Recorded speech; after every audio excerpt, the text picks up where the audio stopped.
오늘은 신령한 복 첫 번째인데 택하심, 따라하십시다. 택하심. 하나님이 나를 택하셨다. 그런 말씀이죠. 이 세상을 사는 사람들 중에 복을 싫어하는 사람은 아무도 없을 것입니다. 누구나 복을 좋아합니다. 지난번 송구영신 예배 드릴 때에 송구영신 예배 순서지에 그 자정이 지나고 우리 하나님 앞에 첫 번째 찬양을 드리고 그 첫 번째 대표 기도를 한 다음에 우리끼리 덕담을 나눴습니다. 그게 새해 복 많이 받으십시오. 그렇게 썼습니다. 그걸 송구영신 순서지에 쓰면서 저절로 기도가 되는 겁니다. 하나님, 2013년도 올해에는 하나님께서 우리 교우들을 축복해 주셔야 됩니다. 은혜를 충만히 주셔야 됩니다. 영혼이 잘 될 수 있도록 은혜를 부어 주셔야 됩니다. 건강도 허락해 주셔야 됩니다. 가정도 축복해 주시고 천국이 돼야 됩니다. 기업과 직장도 복을 받게 하여 주셔서 복덩어리가 되게 하여 주시옵소서. 아무도 아멘을 안 하시네요. 제가 그렇게 기도했다니까. 송구영신 예배 때는 특별히 하나님의 은혜가 있어요. 끝날 때 본의 아니게 기도가 막 크게 나가는 거야. 2013년도 첫 번째 영신 예배 때 축도를 하나님 정말 은혜의 강물이 흘러가도록 우리 교우들에게 넘치길 바랍니다. 다 복 받기를 원한다는 거예요. 여러분, 그 복 중에서도 제일 중요한 복이 오늘 본문에 나옵니다. 하늘에 속한 신령한 복. 그렇게 이야기하고 있어요. 오늘 본문에 나와 있는 그런 말씀이에요. 이 신령한 복에 대해서 에베소서는 처음 시작하면서 1절과 2절에 인사를 드리자마자 바로 3절부터 시작이 돼요. 우리가 읽는 성경은 3절부터 14절까지 문단으로 나눠져 있어요. 거기 보니까 문단이 끝나는 게 몇 군데 나오죠. 6절에 끝나고 7절도 끝나고 10절도 끝나고 12절도 끝나고, 그래서 여러 개 나눠져 있지만 이 3절로부터 14절 12절로 된 이 문장은 원래는 하나의 문장이에요. 그러니까 사도 바울이 3절 찬송하리로다 하고 문장을 쓰기 시작하는데 순식간에 쓰는 거예요. 그리고는 14절 말씀해 보니까 그의 영광을 찬송하게 하려 하심이라 하고는 딱 끝을 맺어요. 찬송으로 시작해서 한 번도 쉬지 않고 쭉 12절을 쓴 다음에 마지막에 찬송하리로다. 여러분, 이 한 문장으로 되어 있는 사도 바울이 이 에베소서 1장 3절로 14절 속에 얼마나 가슴이 벅차올랐으면 이걸 한 문장으로 썼겠어. 얼마나 하나님의 은혜가 사무쳤으면 로마의 감옥에서 이 지하 바닥에서 하나님을 찬송합니다. 그리고 끝나는 게 하나님을 찬송할 겁니다. 이렇게 기록했겠어. 3절로 14절까지 그렇게 가슴이 벅차고 은혜가 충만한데 왜 가슴이 벅차고 은혜가 충만한가? 거기에 하늘에 속한 신령한 복 3가지가 있다는 거예요. 3가지. 여러분, 첫 번째 나오는 건 4절입니다. 하나님께서 우리를 자녀로 택해 주셨다. 자, 4절 말씀 같이 읽겠습니다. 곧 창세전에 그리스도 안에서 우리를 택하사 우리로 사랑 안에서 그 앞에 거룩하고 흠이 없게 하시려고 하네. 이게 첫 번째. 두 번째 복은 예수님께서 피 흘려 주셔서 우리의 모든 죄를 사해 주셨다. 이게 가슴이 벅차고 은혜가 충만한 신령한 복이에요. 7절에 나와 있습니다. 읽어봅니다. 우리는 그리스도 안에서 그의 은혜의 풍성함을 따라 그의 피로 말미암아 속량 곧 제사함을 받았느니라. 아멘. 자, 세 번째는, 첫 번째는 자녀 삼으시신 아버지 하나님의 은혜, 두 번째 예수님의 십자가 제사함, 세 번째는 성령님이에요. 성령님이 우리를 인쳐주셨다. 13절 말씀 읽겠습니다. 그 안에서 너희도 진리의 말씀 곧 너희의 구원의 복음을 듣고 그 안에서 또한 믿어 약속의 성령으로 인치심을 받았으나. 아멘. 여러분, 여러분의 심장을 뜨게 만들고 가슴이 벅차오르고 기쁨과 감사가 넘치고 저절로 찬양이 넘치는 이런 복이 무슨 복이냐? 오늘 본문의 사도 바울에게 있어서 하늘에 속한 신령한 복이라는 거예요. 이 신령한 복이 우리에게 있음을 확인하는 시간 되기를 주의 이름으로 축원드립니다. 사도 바울에게만 준 것이 아니고 예수님 믿는 모든 성도에게는 이 신령한 복, 하나님이 주시는 하늘에 속한 신령한 복이 다 있다는 것입니다. 그런데 여러분, 이게 쉽지 않잖아요. 성도들조차도 영적인 것을 추구하기보다는 세상에 빠져서 세상의 것을 추구할 때가 많습니다. 육신의 정욕, 안목의 정욕, 이생의 자랑이 신구르같이 없어질 것임을 알면서도 거기에 탁 얽매여서 세상 속에 빠져있는 사람들이 많이 있습니다. 가장 비근한 이로 하나님보다 돈이 삶에 더 기쁨을 주는 이런 현실을 우리가 살고 있습니다. 여러분, 세상 사람들의 가장 큰 가치는 뭐니 해도 뭐예요? 뭐니예요. 어떻게 그건 잘 알아요? 뭐니 해도 뭐니예요. 돈 때문에 억울한 일도 참아냅니다.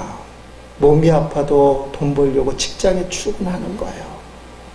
확실하게 돈을 버는 길이 있다면 아마 목숨까지도 서슴지 않고 내놓을 사람들이 세상에는 많이 있어요. 여러분, 건강과 쾌락과 권력도 중요하지만 지금 사람들은 돈 갖고 있으면 건강도 살 수 있고 권력도 살 수 있고 쾌락도 살 수 있다고 생각하기 때문에 돈에 사로잡혀 있어요. 사랑하는 성도 여러분, 지난 주일 나눴지만 돈은 사랑하는 것이 아니고 사용하는 것입니다. 하나님이 내게 주신 물질을 하나님의 뜻대로 사용하는 게 돈이에요. 그런데 돈을 사랑하면 일만하게 뿌리니 돈을 사랑하기 때문에 죄를 짓게 된다는 것입니다.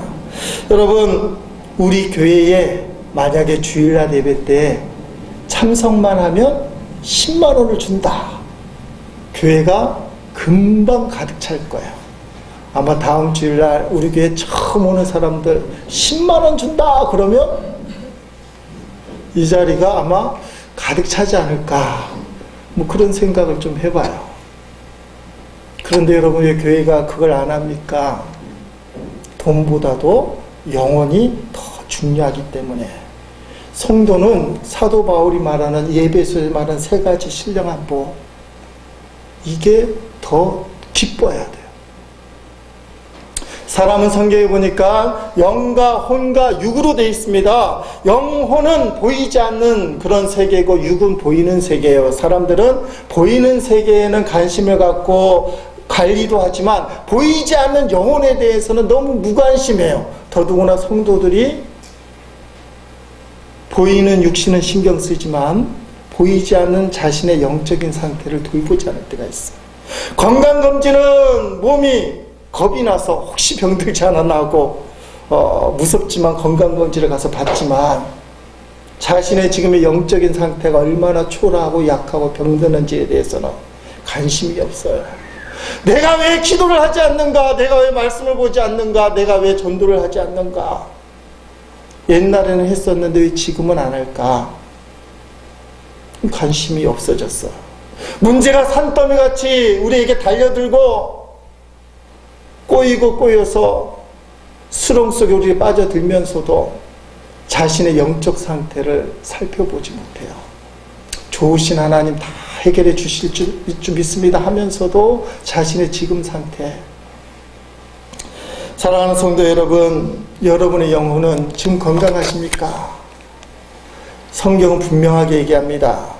성경은 영혼의 영적 진리를 이야기합니다. 사도 요한이 그래서 이렇게 기도하지 않습니까? 요한3서 1장 2절 말씀, 잘하는 말씀 읽어봅니다. 사랑하는 자여 내 영혼이 잘될 같이 내가 범사에 잘되고 강건하기를 내가 간구하노라. 아멘.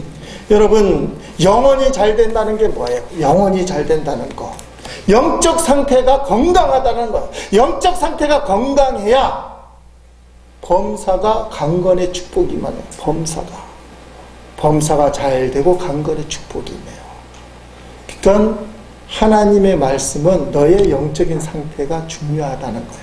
하나님의 나라와 의를 구하라, 이 모든 걸 너에게 더해 주시겠다. 하나님의 나라와 의를 구하는 자에게 기도 응답의 열매를 주시겠다. 영적 상태를 살펴보라는 것입니다.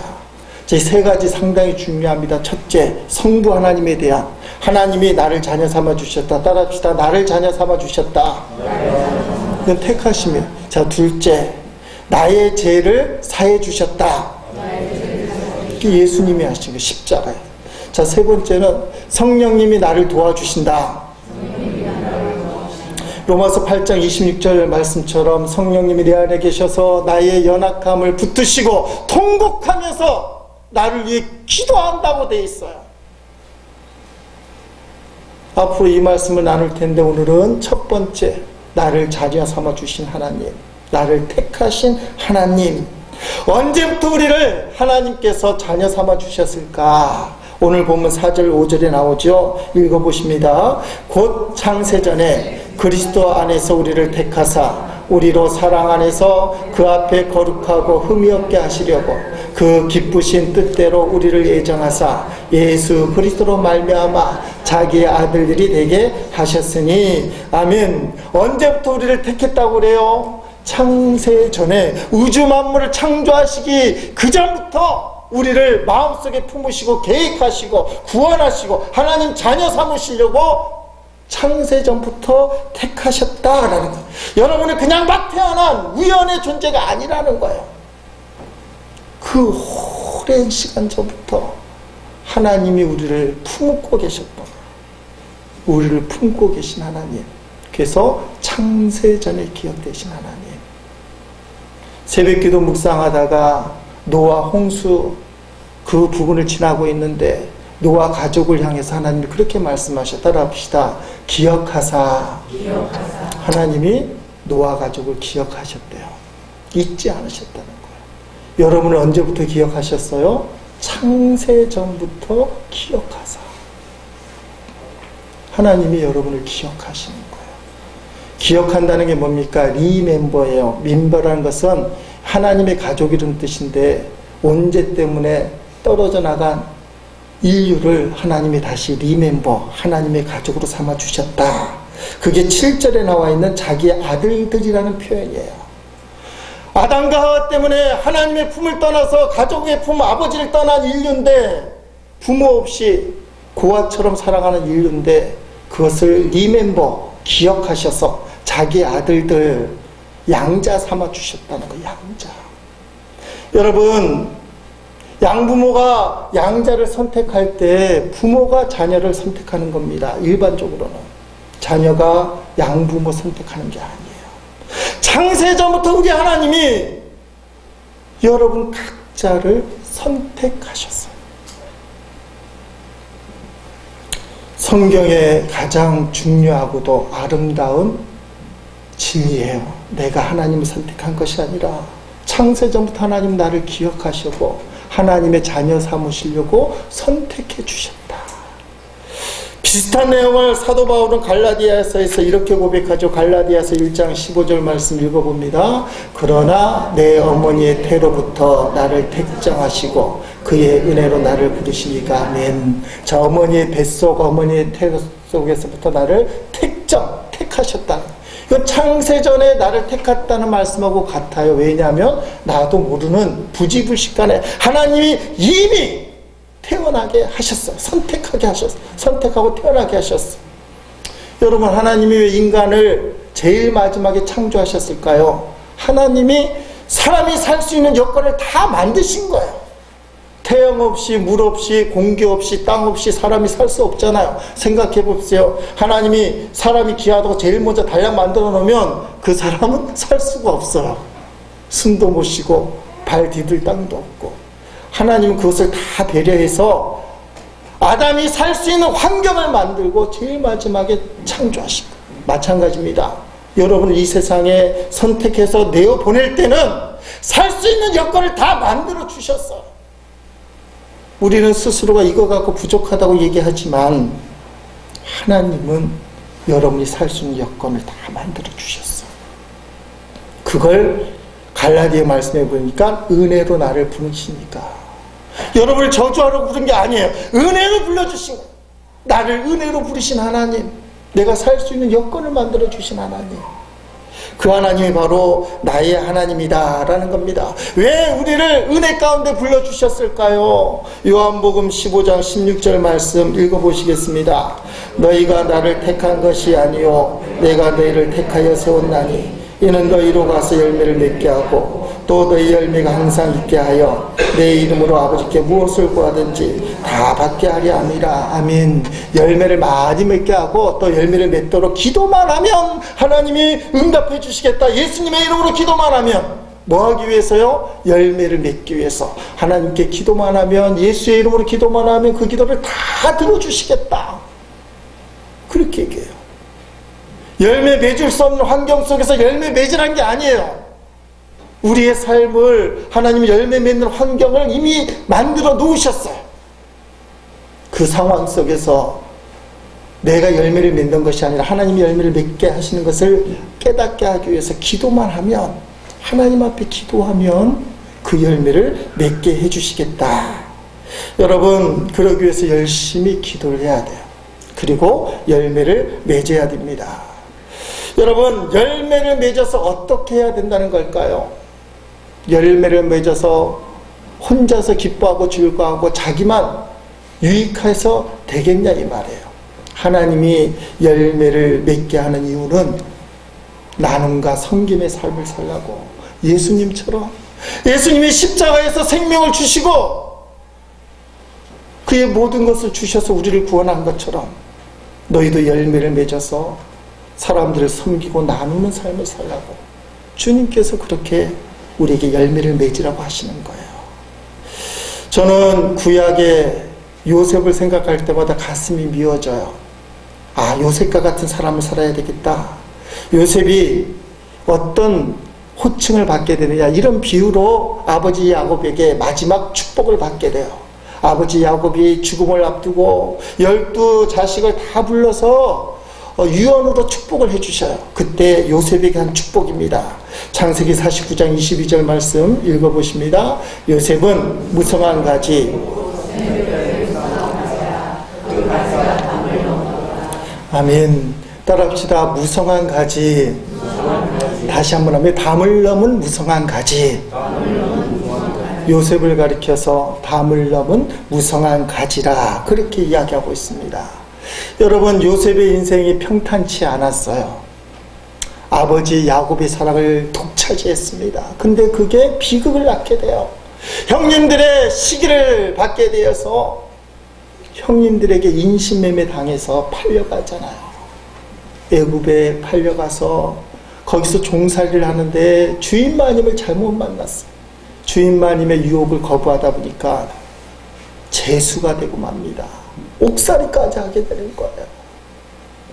귀한 도련님이 인신매매 당하고 종살이하고 게다가 죄인이 돼서 옥살이했어요. 아무런 죄가 없는데도 불구하고. 만약에 요셉이 하나님을 향하여 원망하기로 치면 요셉처럼 원망과 불평이 많은 사람이 없을 거예요. 그런데 요셉은 하나님을 원망하지 않았어요. 하나님의 약속을 붙들었어요. 그리고 하나님 앞에 쓰임받는 사람이 됩니다. 그리고 애굽의 총리가 돼요. 애굽의 총리가 돼서 어떻게 합니까? 7년 흉년이 닥칠 것을 알고 예비를 하는 거예요. 7년 그 극심한 흉년이 닥칠 때 모든 사람들이 굶어 죽을 수밖에 없는 상황 속에서 요셉이 대비를 하는 바람에 자기 가족들을 다 살리고 애굽이란 나라도 살리고 인근에 있는 많은 수많은 생명을 요셉이 살리게 되는 거예요. 그게 담을 넘은 무성한 가지예요.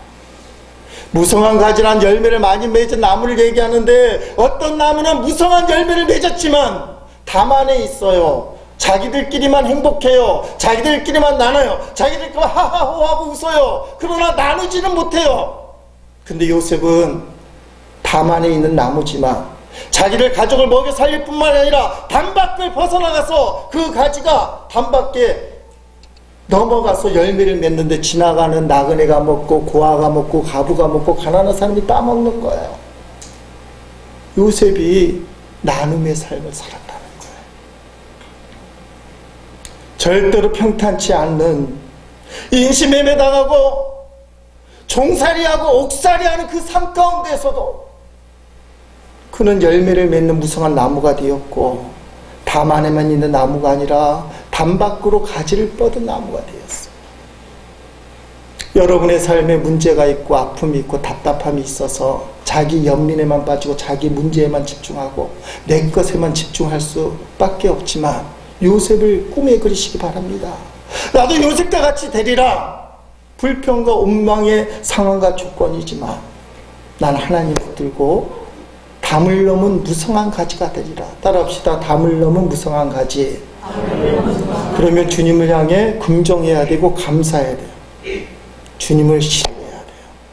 정태기 목사님이 외국 학자의 이론을 인용하면서 이렇게 이야기했습니다. 인간이 상처와 아픔을 받으면 하루에 600회 정도 자율신경계통을 계속 자극한다고 그래요. 하루에 600번이나 안 좋은 사건이 생기면, 상처와 아픔 때문에. 그래서 계속 그 생각이 떠오른다는 거예요. 자기에 일어난 모든 일에 상처와 아픔을 준 그 사람과 사건 때문에 내가 지금 이렇게 되었다고 불평과 원망을 쌓게 된다는 겁니다. 그리고 그것이 관계를 파괴해요. 가족과의 관계를 파괴하고, 다른 사람과의 관계를 파괴하고, 하나님과의 관계도 파괴하고, 자기 자신과의 관계, 그 우울증 같은 데 걸린다는 거죠. 그것도 판결합니다. 그것이 왜곡된 인생으로 만들게 된다는 거예요. 그래서 무슨 일이든지 오해를 한다는 겁니다. 병든 가치관과 잘못된 이런 습관 때문에 결국은 불행한 인생의 종말을 맞이하게 된다는 겁니다. 그런데 문제가 뭐냐? 자신만 죽는 것이 아니라 가족을 죽게 만들고 그가 속한 공동체도 죽게 만든다는 사실이에요. 그런데 정태기 목사님이 하는 말이 있습니다. 결론적인 말인데, 과거의 모든 상처를 예수님께서는 치유해 주십니다. 그렇게 얘기하는 거예요. 요셉은 상처가 너무 많았어요. 그런데 주님을 만나고 치유받은 사람이에요.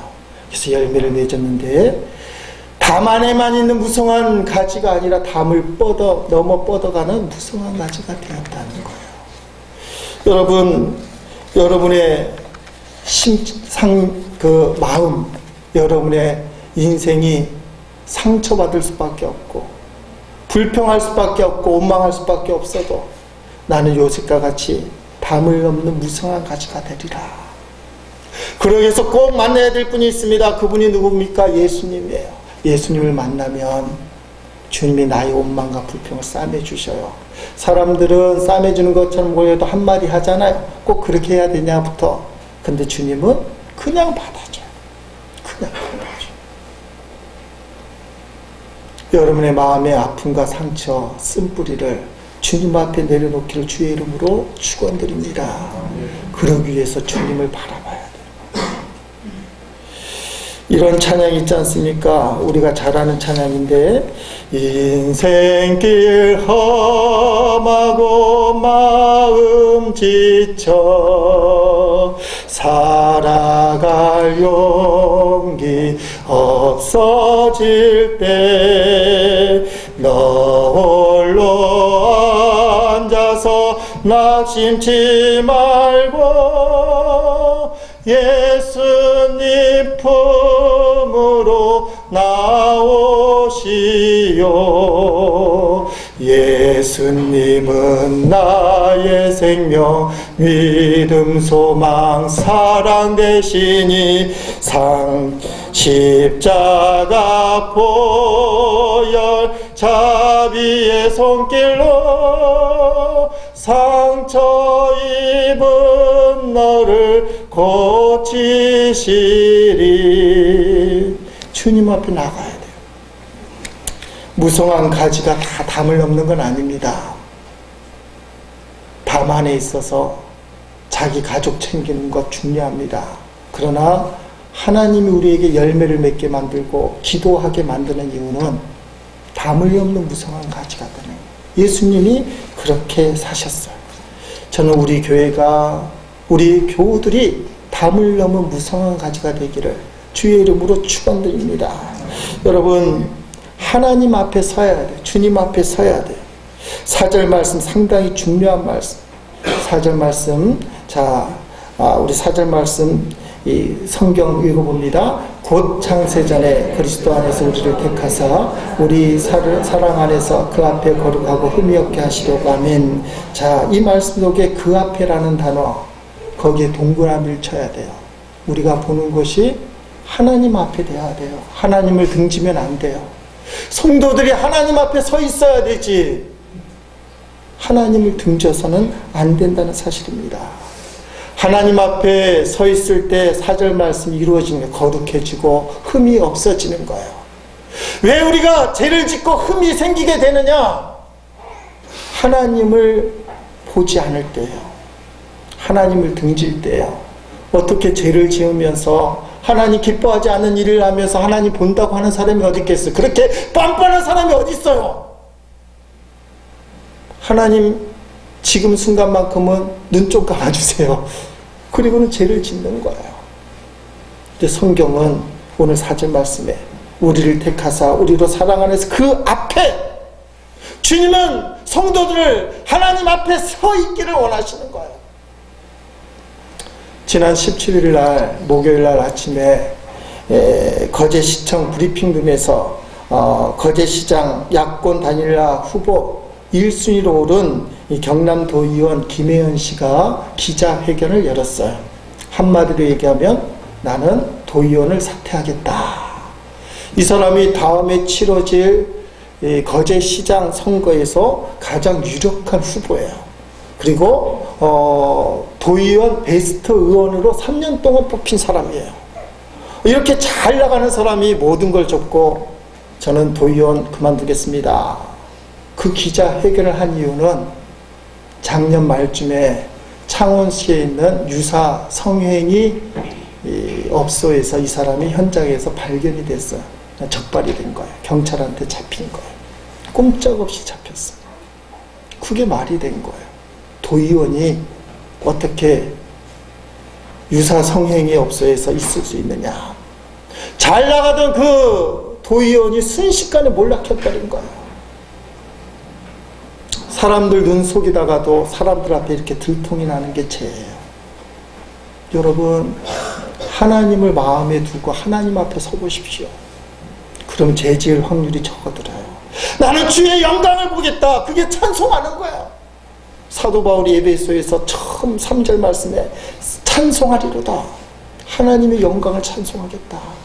하나님 앞에 있는 사람은 찬송이 나오고 기도가 나오고. 여러분, 하나님 앞에 있을 때 주의 영광을 보는 겁니다. 6절 끝나는 말씀을 보십시오. 앞에 있는 말씀 읽겠습니다. 그의 은혜의 영광을 찬송하게 하려는 것이라. 아멘. 하나님 앞에 서면 영광을 보게 돼요. 하나님의 영광을 보게 돼요.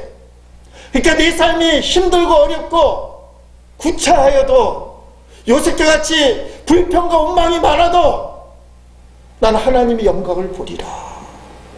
꿈이 생겨나기 시작하고 기도가 되어지기 시작해요. 하나님 앞에 섰으면 여러분의 삶이 어렵고 힘들어도 구차하게 살지 않는 비결이 뭐냐? 하나님 앞에 서는 거예요. 하나님의 영광을 보는 거예요. 내는 주의 영광을 보내. 주의 영광을 보는 거예요. 그 여러분의 삶이 꾸질꾸질하고 찌질할지 모르지만 마음은 넓어지기 시작해요. 하나님을 신뢰하기 시작해요. 하나님 앞에 서 있을 때. 여러분, 당장 먹고 사는 문제, 해결해야 될 문제가 산더미 같다 할지라도 나는 주의 영광을 보고 내 인생을 향한 주님의 택하심의 목적, 주의 영광의 목적을 보겠다. 나는 그 꿈을 잃지 않겠다. 하나님이 나를 그냥 이 땅에 보내시지 않으셨다. 열매를 거두고 그 열매를 통해 많은 사람들을 먹여 살리라고, 요셉과 같은 삶을 살려고 나에게 보내주셨는데 나는 그 꿈을 포기하지 않겠다. 꿈을 잃어버린 분들이 있다면 그 꿈을 다시 일으켜 세우시기를 주의 이름으로 축원드립니다. 영국의 18세기 상황은 좋지 않아요. 그때 우리가 잘 아는 감리교의 창시자 요한웨슬리가 감리교의 붐을 일구기 시작했어요. 자본주의가 발달이 되면서 물질적인 풍요로움은 있었지만 사회적으로는 피폐해지고 타락해질 때도 타락해졌어요. 그때 시골에서 살다 못해 영국 런던으로 올라온 한 소년이 있었습니다.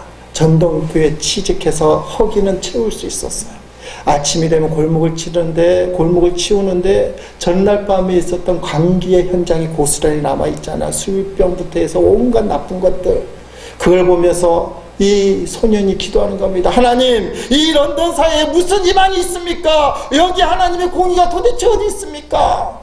썩어질 대로 썩어진 이 런던을 어떻게 하나님 그냥 내버려 두십니까? 근데 그 소년의 마음속에 목표가 있었어요. 난 이렇게 살 수가 없다. 나는 저들과 같이 살 수가 없다. 나는 타락할 수 없다. 무엇인가 해야 될 텐데, 이 소년이 아무것도 할 수 없었지만 할 수 있는 방법이 있었어요. 믿는 사람이기 때문에 성경을 펴서 읽고 기도하기 시작했습니다. 그랬더니 이 성경 말씀이 그의 가슴에 전율처럼 울렸다는 거예요. 시편 5편 3절 말씀입니다. 읽어봅니다.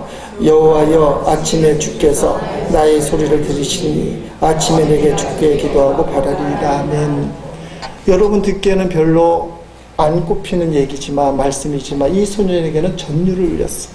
아침에 주께서 나의 소리를 들어주신다. 그래서 이 소년이 이 말씀 붙들고 우리식으로 얘기하면 새벽 기도를 하기 시작했어. 주님, 나를 변화시켜 주시고 우리 런던 이 시를 나를 통해서 변화시켜 주옵소서. 나를 통해 사람들이 변화되게 하여 주옵소서. 세상이 변화되게 하여 주옵소서. 진심 어린 기도를 하기 시작했어요. 하나님이 그 기도를 들어주셨어요. 이 소년이 바로 구세군의 창시자 윌리엄 부스입니다. 윌리엄 부스가 시편 5편 3절의 말씀을 붙들고 그 처참한 런던의 그 도시 한복판에서 하나님을 향하여 새벽마다 기도하기 시작한 거예요. 사랑하는 성도 여러분, 환경이 좋지 못하고 자신이 부족하다고 포기하고 있으면 하나님도 손쓸 방법이 없어요. 윌리엄 부스가 붙들었던 저 말씀을 붙드시기를 바랍니다. 아침에 주께서 나의 소리를 들으시고 아침에 내가 주께 기도하고 바라니이다. 주님, 이 윌리엄 부스의 기도를 들어주셨어요. 열매 맺게 하셨어요. 구세군을 창립하게 만들고 세상을 변화시키게 하셨다는 것입니다. 사랑하는 성도 여러분, 저와 여러분은 하나님이 택하시고 이 땅에 보내주신 걸작품들이에요. 이유 없이 보내주시지 않았어요. 충분히 열매를 거둘 수 있도록 환경을 만들어 주셨어요. 요셉과 같이 비참한 상황 속에 있더라도 하나님을 붙들고 아침마다 기도하고 주님을 신뢰하는 자에게 주님은 담을 덮는 가지가 되는, 무성한 가지가 되는 축복이 임할 줄로 믿습니다. 우리를 하나님의 형상대로 지으시고 하나님의 영광을 위해 살도록 인도해 주시는 그 하나님이 지금도 살아계셔요. 우리를 택하신 이유를 기억하시기 바랍니다. 하나님의 영광을 위하여 풍성한 열매를 맺어 담을 넘는 무성한 가지가 되어 어렵고 힘든 이 세상을 변화시키는 거예요. 말씀으로, 복음으로, 또 간증으로 내게 주신 은혜를 통해서 세상을 변화시켜 나가는 거예요. 그런 꿈을 회복할 수 있기를, 나는 하나님 앞에 택함 받은 걸작품이고 하나님은 나를 이유 없이 보내시지 않으셨다. 내가 열매 맺을 수 있는 환경을 만들어 주셨고 내가 주께 기도하면 하나님 그 열매를 맺게 해주신다. 확실한 고백으로 주님께 나아가시기를 주의 이름으로 축원드립니다.